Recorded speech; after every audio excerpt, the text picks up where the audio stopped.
once he had spilled his beans, I just went ahead and I told him everything. And I said, well, now that you ask, boom, I told him my whole story up to that point. And I started making the case against sola scriptura, the case for the Catholic faith, talking about early church history, talking about sacramental view of life. I just spilled everything out that I knew at that point, or I was thinking at that point. So he sits there and then the Baptist agents raided the restaurant, and the waiter turns around and slaps the cuffs on you. This is part of a sting operation. Yeah, the waiter turns around, and he pulls his fake nose and glasses off, and he's a Baptist pastor, And,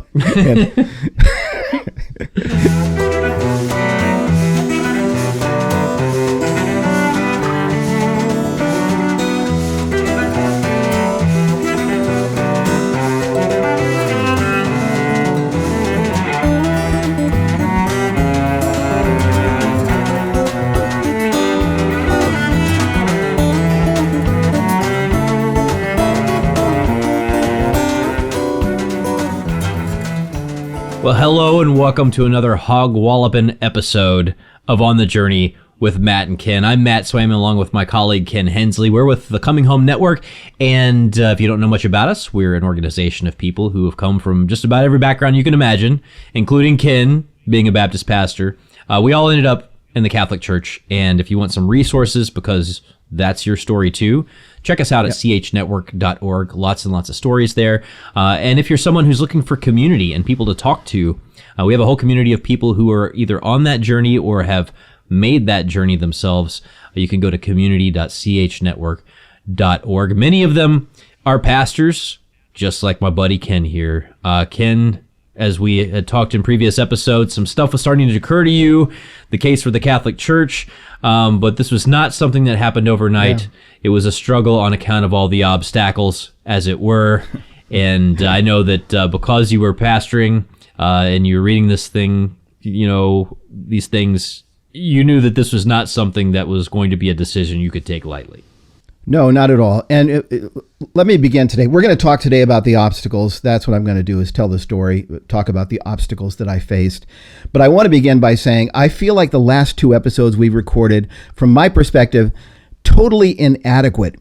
What I've been doing in those last two was supposedly explaining the reasons that I had for coming to believe that I really needed to become Catholic. And the thing is, it's just so big, Matt, because really it involved a rethinking of my entire Christian worldview. So it involved church history, it involved spirituality, it involved theology, biblical studies. It involved so much. And I feel like I was just barely able to touch on a couple of the most important issues. And so I just want to say to those listening or watching or perceiving or whatever, through a mind meld or something like that, you've got to go back and watch previous episodes of On the Journey with Matt and Ken, where we did an entire series on the issue of authority, sola scriptura, beginning with episode 3. We did an entire series on sola fide, justification, something I didn't even talk about in the last 2 weeks. Just so many other issues. Go back. It's only 85 episodes or so. You could watch them all, I think, and then you'll have a better picture. But anyway, today we talk about obstacles. Correct? Did we talk about obstacles, about all the things that you you thought, well, this looks true and is beautiful and good, but I have a job and damn, we in a tight spot now. Right? Yeah. I mean, all the stuff that was like the sinking feelings of what are the implications of all this, and am I crazy? So, I mean, what was the list of the main obstacles? We'll get into as many as we can of them today. Yeah. See, here's the thing. It's been so many years now, Matt, that I can look back now and I can be smiling and I can be laughing as I talk about these obstacles, because it's sort of like remembering the time when your arm got chopped off like 30 years before or something like that. But it was so painful at the time. Here are the main things that I faced. When I began to read and listen and learn, and I began to be drawn toward the beauty and the truth of the Catholic faith, first obstacle was Tina, my wife. Because Tina had no interest whatsoever in becoming Catholic. And it wasn't that Tina was anti-Catholic. And in fact, Tina was not anti-Catholic. She has a nun, or she had a nun at the time up in Quebec, Canada, who had written her beautiful letters when her father died. Tina's father died very unexpectedly when she was only 17 years old, and it was really a big deal. And she had a real fondness for this aunt. She wasn't anti-Catholic so much as she was just really happy with what we had. I was the pastor of a small evangelical Bible church, Baptist leaning.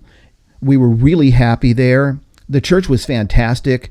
We had a real spiritual home. We had some of the best friends we'd ever made in our lives were there in the church. And we had security. We knew that we could basically remain there forever. And so she just had no interest. So, as I mentioned a couple of weeks ago, I think when I came home and I'm suddenly sitting around in the chair reading Thomas Howard's book, Evangelical is Not Enough, or reading Ludwig Ott, The Fundamentals of Catholic Dogma, she was just really in shock. And so we couldn't even talk about it. Really I'm guessing now, Matt, but I would say for about 2 years, we couldn't even talk about what I was learning without it winding up in some kind of real argument or worse. I remember so many times when Tina said to me, why are you reading those books? Why don't you just throw them in the trash and just stop? I mean, you have a beautiful situation. Our family is happy. Just forget about it. And I remember I would sort of just say, I would respond in some kind of, respond by saying something along the lines of, well, when I started reading these books, I didn't think it would be true. And now I'm kind of wondering if it is true. And so, what am I going to do? I just like shut my eyes and just throw the books into the trash or something like that. And so, but the point is, it was really, really hard for a long time. That's obstacle number one. Obstacle number two was, well, the fact that I had a job and I had an income. And I was never going to be rich, being a pastor. At the same time, I had this paycheck that just magically appeared in my mailbox every 2 weeks. It was something I didn't have to think about. And we were able to live. We bought a little house, very little house, a little prefab house, on leased land, the cheapest thing we could find. But we could save, we could go on vacations, we went camping with the kids, we traveled around. And so, I just knew that was another major obstacle. I knew enough to know that if I resigned my ministry to become Catholic, that I was going to have to recreate myself, start all over. And who knows whether my master's degree in theology would be worth anything out in the world. So that's obstacle number two. Oh, those are obstacle too bad, right? Yeah. Just your marriage and your career. I mean, no big deal, right? Yeah. I think it's so important that you bring this up too, because I think that for a lot of people who are cradle Catholics and are thinking, oh, well, if we could just convince all these Protestants of these truths of the Catholic faith that they become Catholic, and they forget that there's some pretty high stakes. I mean, it's not just about part of what can happen in that situation is you're afraid to even investigate whether or not it's true any further because of everything that's on the line, with career and marriage and things like that. Yeah, in fact, what I primarily do here at the Coming Home Network is I work with Protestant pastors from every conceivable denomination and scattered literally around the world. And so I'm going into detail on this, not because I want to tell my own story of being a martyr or something like that, but I want other Protestants in general, but Protestant pastors especially, to understand that I'm someone who understands where they're coming from. That I did go through it and I understand it. And what you say about it being whatever you just said, I don't know. I can't remember now, but you're basically just reiterating that it's a hard thing. It's not a simple thing for people. And, it's not a simple thing for even laymen and laywomen becoming Catholic, because often they have family members that are just very anti-Catholic or think they've gone crazy.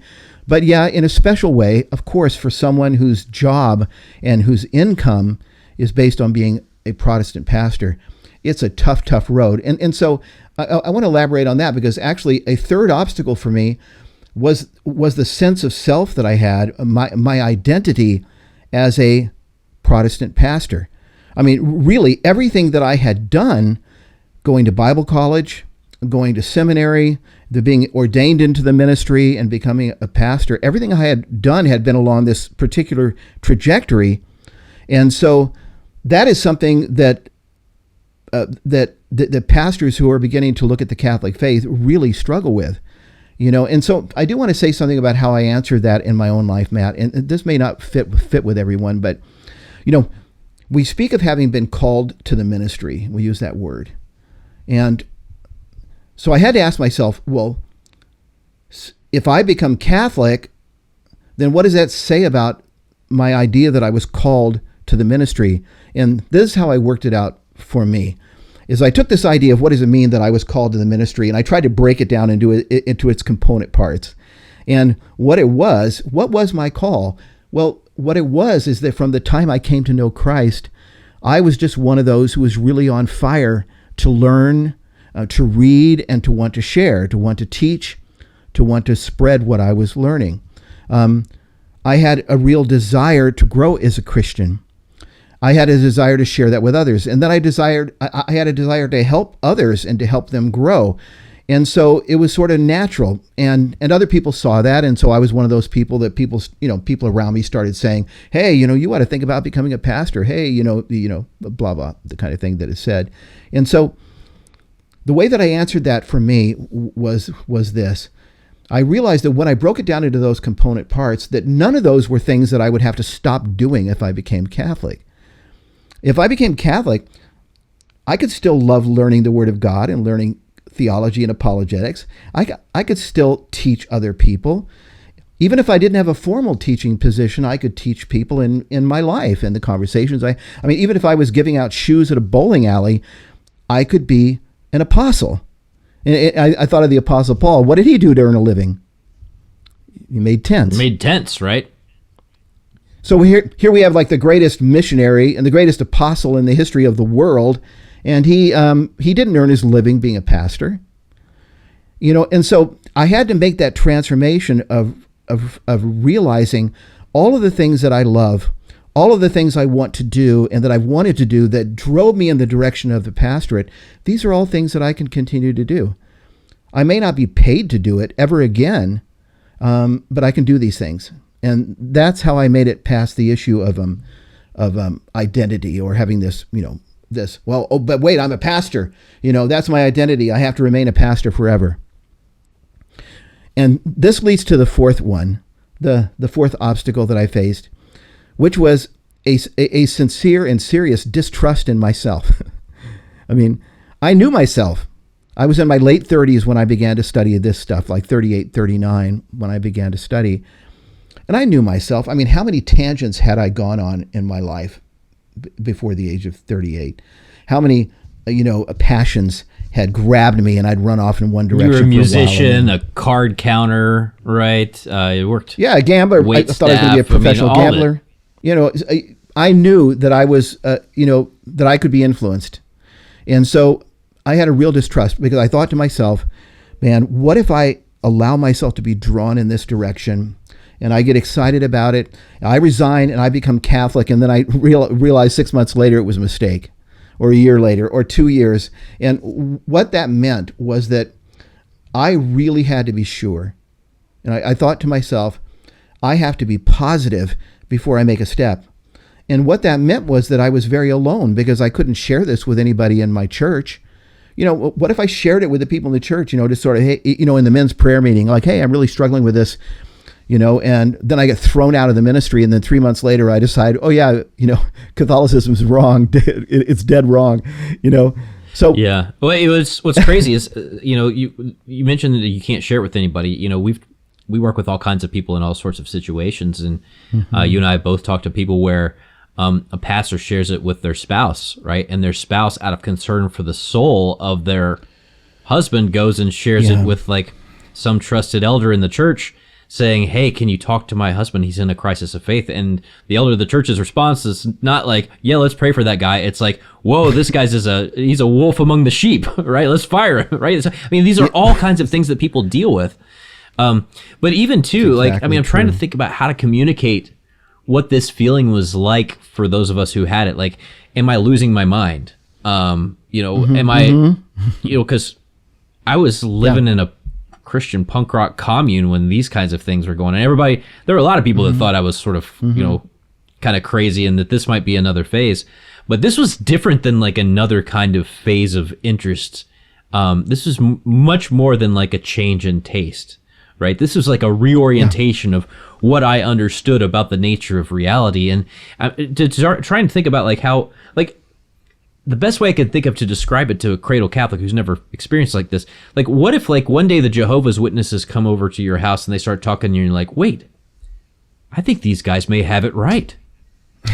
You know what I mean? Like, think about the craziest person that you could like think of like upsetting your worldview, and like suddenly you think that they might be the right ones this whole time. Like, it's hard to explain, but you start to think, one part of you is like, I'm discovering something amazing and true and good and beautiful. The other part's like, maybe I'm being deceived right now in like this really seductive way. And, you know, I mean, it's a struggle. The example that comes to mind to me is recently we had on the journey home Father Andrew Jones.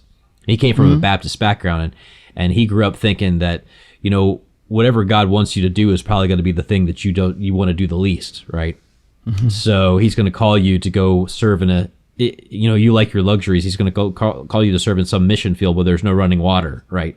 And so when he started to fall in love with the Catholic Church, he's like, maybe this is actually the devil talking to me because it seems so good and beautiful, right? And I know I'm not supposed to enjoy whatever God is calling me to. So if I'm enjoying this and like appreciating it and falling in love with it, maybe that's proof that it's not the truth.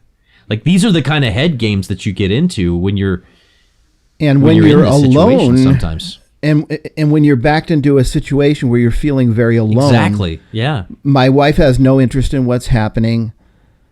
I'm not sure that it's true, and so I don't want to come out with it. You know, for instance, I could keep teaching in my church things that were true. I could keep preaching every week things that were true. The Bible's a big book. There are a lot of true things in there, but I'm not going to come out with it unless I'm sure. And yet I'm just alone. I'm in this box. I'm listening to debates. I'm reading everything I can get my, I had some conversations with Scott Hahn along the way, here and there. And really, Jimmy Akin, I would say, became one of my best friends during that time. I contacted him down in San Diego, and Jimmy came up and became a friend. He stayed at my house once or twice, but he and I would meet and sit in restaurants, and I would fire questions at him that I was having, and Jimmy would help me out. He was a good friend. And then there was one gentleman in my church that I told, who had been an old friend and someone I thought I could really trust. But beyond that, I was quite alone and dealing with all this. My wife's not interested. Oh my God, this is all I've ever done. This is my job. This is my income. I was quite frightened. And then, am I insane? Yeah. Am I insane? Is this just some kind of thing I'm doing, and I'm out there on this tangent, and I'm going to come to my senses at some point and realize I'm insane and all that? And let me give you an illustration of this fear real quick. During those years, because it's about 3.5 to 4 years from when I first heard that Scott had become Catholic to when I left the ministry, I was in this organization with other pastors from my denomination, and we would design and lead the junior high summer camp and senior high summer camps every year. And so I'm up at one of these summer camps, and I'm with about 20 or 30 of my fellow pastors who were all American Baptist pastors. And I'm talking with them, and I'm sharing with them, I'm praying with them, I'm leading this camp with them, and none of them knows that I'm like a weird, half-insane spy, who's like reading Catholicism in the background and wondering and all that. And they don't know this about me. Okay, one of the pastors invites me out to lunch one day. And this was a pastor that I didn't know well. He had only been out in California a couple of years, and he was pastoring a very large church down in Orange County. And he just came up to me and he said, "Hey, I'd like to have lunch with you." And so, sure. So we went to a restaurant and we sit down, and he looks across the table and he says, "So what do you think of Catholicism?" Okay, my first response was, "Oh no, he knows. He found me out." my cover's been blown. Something happened. My cover's been blown, and I'm just staring at him. And then I say, why do you ask? And he says, well, back when I was a pastor in a church in Connecticut, and this young priest came by one day and we became friends. And anyway, we began to talk and he began to make the case for the Catholic faith. And he said he was really a godly young priest and a smart guy. And I just feel like some of the points he was making were pretty powerful. So anyway, I'm sitting there and I realize, okay, my cover hasn't been blown. He doesn't know anything about me. He's asking me, he was asking me because I was kind of known, I wasn't the only one, but I was known within the group as being kind of an egghead or a theologian, theologue kind of person. So he's asking me. But anyway, once he had spilled his beans, I just went ahead and I told him everything. And I said, well, now that you ask, boom, I told him my whole story up to that point. And I started making the case against sola scriptura, the case for the Catholic faith, talking about early church history, talking about sacramental view of life. I just spilled everything out that I knew at that point or I was thinking at that point. So he sits there and then the Baptist agents raided the restaurant and, all the waiter turns around and slaps the cuffs on you. This is part of a sting operation. Yeah, the waiter turns around and he pulls his fake nose and glasses off and he's a Baptist pastor, And he looks exactly like Billy Graham. He's got a Schofield reference Bible under his arm. Anyway, I thought it was like a little notebook that he was taking as manager of the restaurant. It turns out he pulls off the cover and it's a Schofield reference. Anyway, we drive back to the camp. Yeah. Well, just to, this is just to illustrate how I was feeling at the time and what I was going through. We drive back to the camp and we're sitting in the car before we get out to go back to the camp. And this pastor looked at me and he said exactly this. He said, you have hit me below the belt, which I assume you understand what that means. Okay. He said, you hit me below the belt. He said, you've hit me below the belt today. He said, but I got to tell you something. He said, I'm going to go back to my church and my family, and I'm not going to do anything more with this conversation. I'm not going to look into it because he said, I love what I do. I love my church. I love my life. I am not going to think about this anymore. And so that was a temptation for me. In fact, there were times, and this is one of the worst things I did, there were times when I wanted Tina to be happy. She was unhappy about everything I was learning and what I was doing. And so whenever I would read, and I also just didn't want to have to resign and give up my life, whenever I would read an argument from a Protestant source that even seemed to scratch the surface of giving an answer to the Catholic claims, I would embrace it. And I did this several times. I would embrace it, and I would say to myself, oh, there's the answer. I don't need to become Catholic. And then here's the worst part. I would come home and I would tell Tina, along the lines of, honey, you don't have to worry. I read this really strong argument. Catholicism is not true. Don't worry about it.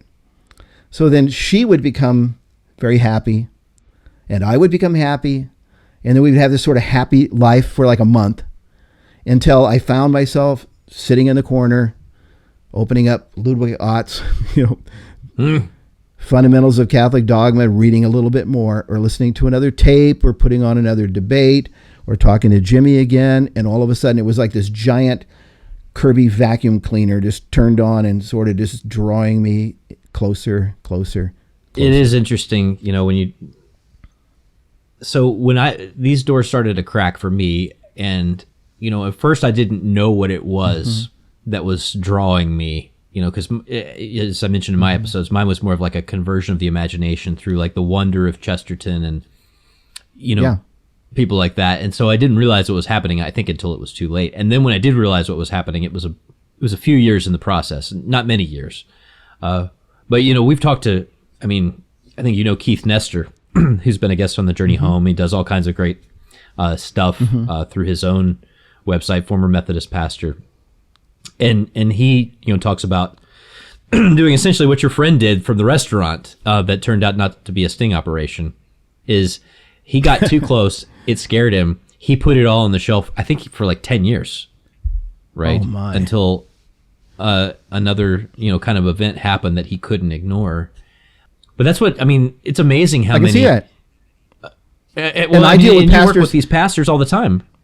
That's what they do. I work with and pastors right now that are doing a scary thing. that, and for different reasons. Some of them, their wife has said, if you become Catholic, I will, divorce you, or some of them are much older and they're thinking, I'm going to retire in like 8 years. There's no way on earth I'll get another job if I resign. So there are a lot of permutations on this theme. But I knew a person who married a Catholic and was told by their mother on their mother's deathbed, please just promise me you'll never become Catholic your husband. Yeah. I mean, these are the kinds of things that sometimes people have to deal with. I mean, it's a horrible thing. And again, I think this goes to the empathy that I think a lot of us who are Catholics really need to have for people in these situations, because if you're a serious pastor in any denomination, you're always going to be reading deeper. You're always going to be, studying, more fully. You want to know the scriptures as well as possible because you have care for a flock. But what do you do when you know that to go 1 inch deeper will put you potentially opens the in door the to stream something of Catholic thought? Yeah. What do you do? Okay. So obstacles. I've talked about the obstacle of my wife, Tina, the obstacle of the fact that I had a job and I had an income, the obstacle of the fact that I conceived of myself as a pastor. That was my identity. That's what I did. And then the obstacle of distrusting myself, because I knew that I was the kind of person that could run off and do crazy things. Fifthly, the last obstacle really that I want to talk about, it was the obstacle of my father. And now my father is someone I talked about pretty extensively in the first episode of this series. And here's the thing. After my dad converted to Christ when he was about 46 years old, he became a very serious, very sincere evangelical for the rest of his life. And he was the kind of person where if he could have, he would have wanted to become a Baptist pastor, right? He was a fundamentalist Baptist. He would have wanted to become a pastor. But, when you've been married and divorced 4 times and now you're married to your 5th wife, it's a little tough in a Baptist context, right? To sell the idea of sending you to seminary to become a pastor. But anyway, he would have wanted to be. So on a lay level, he was a leader in the church. And because of that, when I then came to Christ, after he prayed for me for 10 years or so, and then I became a Baptist pastor, well, you can imagine what that meant to him. And so in that sense, I was the apple of his eye. And my dad would drive into LA and he'd come to my church and he'd sit in the front pew and he'd have tears running down his cheeks listening to me preach. That's what I had in my mind. And because the only kind of Christianity that my dad had ever known, what was a very serious fundamentalist Baptist Christianity, he was very anti-Catholic. In fact, Matt, I remember coming over to his house to visit one day. I was probably about 3/4 of the way along the path on my journey toward the church. And I walked into his house and John Paul II's face was on the television, So this is back in 1993 or 4 or something like that. Some news story or something? 95. Yeah, it was some news story. His face was on there. I walk into the house. My dad looks at the TV and he goes, "Oh." He says, "I can't stand to look at that man's face." Oh, man. Well, that shuts down any possibility of you ever saying anything about Catholicism. Good grief. And again, I want to emphasize, he had a sincere faith in Christ and a love for the Lord. It was sincere, in accordance with what he had known. And what he had been taught was Bible-only Christianity, simple gospel, basic Baptist theology. You got your Billy Graham books on the shelf, Dr. Stanley, his books on the shelf. And Catholicism is a warped, degraded, deformed, dark version of Christianity that teaches a damning system of works righteousness. It's the whore of Babylon. That's what he knew. So I walk in and, and I'm being drawn powerfully toward the truth and beauty of the Catholic faith at this time. And my dad says, I can't stand to look at that man's face. So so this was one of the primary obstacles for me personally. I was afraid for all the reasons I've given so far, but I think on the most visceral level, I was afraid because of my dad. I just thought, man, when the day comes when I resign my ministry and I tell my father that I'm becoming Catholic, that may kill him. Now I'm going to pick this thread up next week and explain how that all panned out, but I just want to present it as that today. And then I want to go to, okay, what happened? Let me tell the story of how it came down, then how I did resign. About 3 years into my study, Tina comes to me and she says, so what are you going to do? And I'm like, it's like you're standing on a 1,000-foot cliff, and like, well, are you going to jump or you're not? What are you going to do? And I remember I said to her, I think I have to resign. It's time. I have to go. And Tina says, but are you 100% sure? Do you know? And I'm sitting here thinking, oh man, 100%? What percentage do I have to be sure? What kind of algorithm can I run that will give me an exact percentage? And I said to her, well, I'm pretty sure. I think I have to. And she said, please, she begged with me. She goes, please, will you give it one more year? Will you study, pray, think about it? I'll talk to you about it more than I have. I'll be open to what you're learning. Give it one more year. And so I said, I gave in and I said, okay, I'll give it a year. Tina leaves the room. Believe it or not, she comes back into the room and she plops this contract down in front of me. She had quickly written up a contract that I was agreeing. I was agreeing to give it one more year, and she said, sign. On the line which is dotted. And so I signed on the line. Okay, but anyway, things began to get better. Tina had been absorbing, almost by osmosis, the things I was learning and some of the arguments that I had in my mind through the conversations that we had had. And then at a certain point, I did the most brilliant thing I've ever done in my life without knowing that it was brilliant. And that is, I was collecting all of these quotations from the early church fathers that were supporting various aspects of Catholic teaching.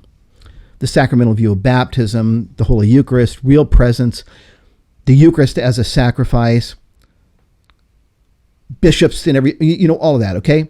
And back then, there's no internet. So it's not like I'm cutting and pasting these into a document or something. I had them all marked in books. I had all these little slips of paper and a ton of books. I gave them to Tina and I said, would you type these up for me while I'm at work?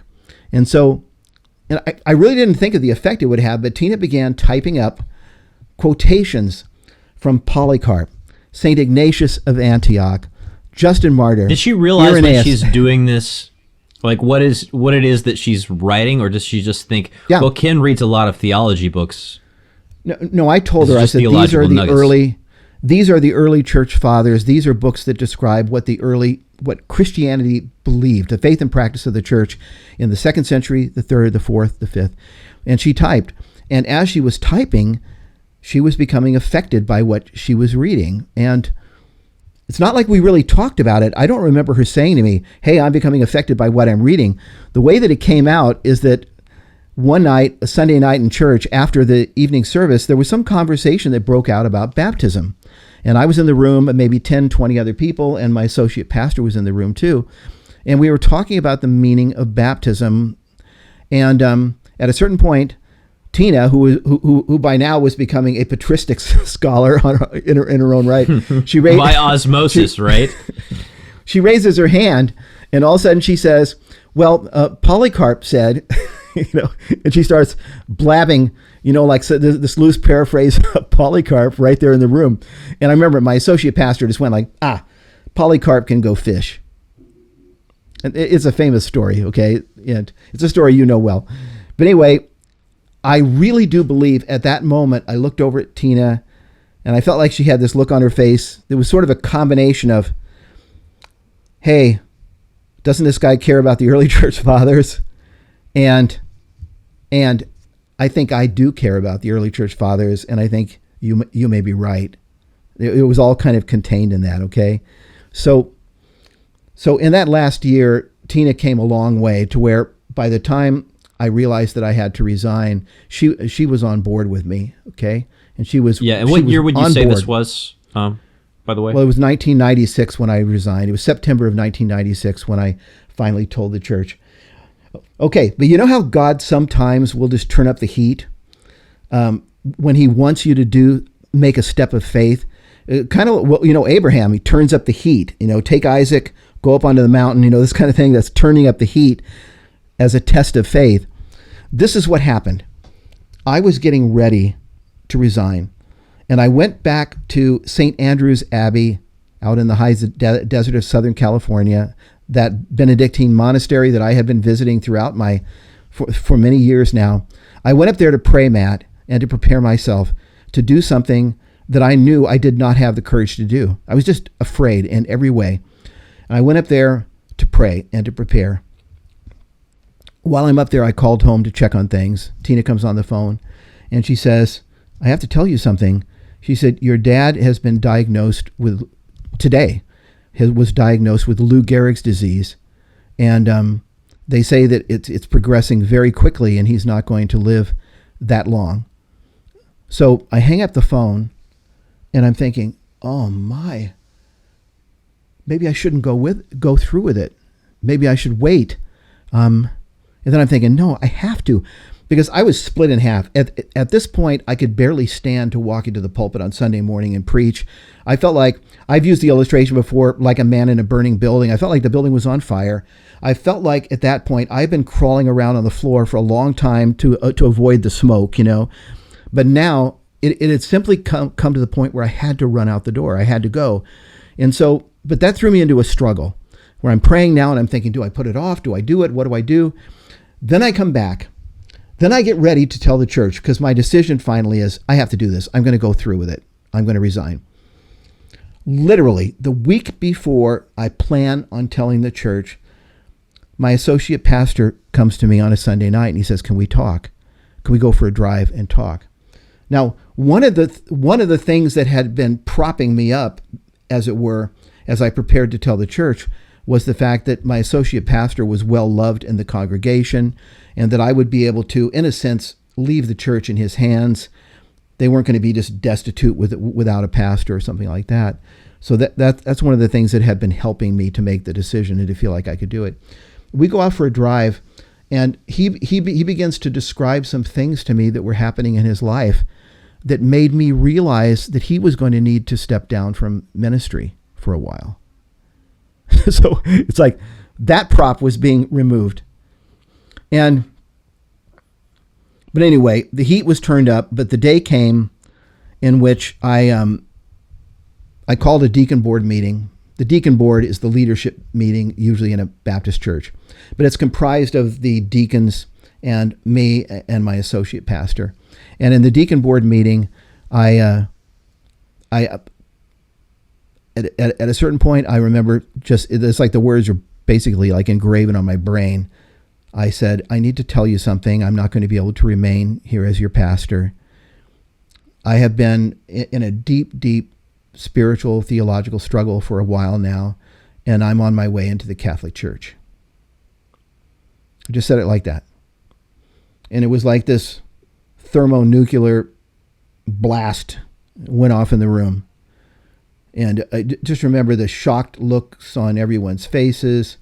What I remember mostly, there was an elderly gentleman in the congregation that I really loved and had gotten to know, and I went bowling with him and a couple of his friends. We had like a little bowling team we formed and did together, and he just got all choked up and looked like he was just starting to cry. And so I told the church. Then I told the entire congregation in a congregational meeting. And did you tell them the part about why, or no, at the congregational level? No, I just gave them that simple kind of version. I'm becoming Catholic, and I wanted to ease the situation. I wanted to ease the damage, and so I said to the congregation, I said, "Look, if you want me to remain here as your pastor until you find a new pastor, I'll be happy to do that." And the church wanted me to do that, but the thing is, the church was very naive.